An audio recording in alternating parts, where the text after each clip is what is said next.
Rajin kerja walaupun sakit pun datang kerja juga Gitu.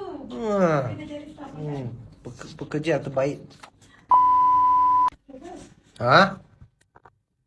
saya nak tanya. Cakap. Ada satu customer, Okay.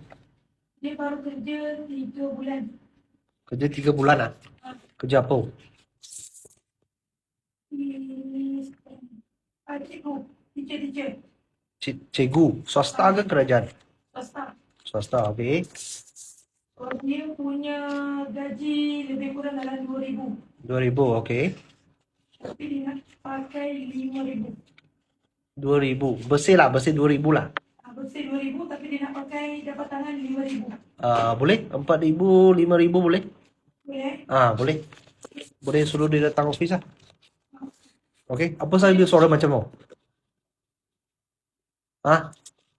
Habis cuti suara sudah tak ada? Ini bermaksud dia rajin kerja. Rajin kerja walaupun sakit pun datang kerja juga Gitu.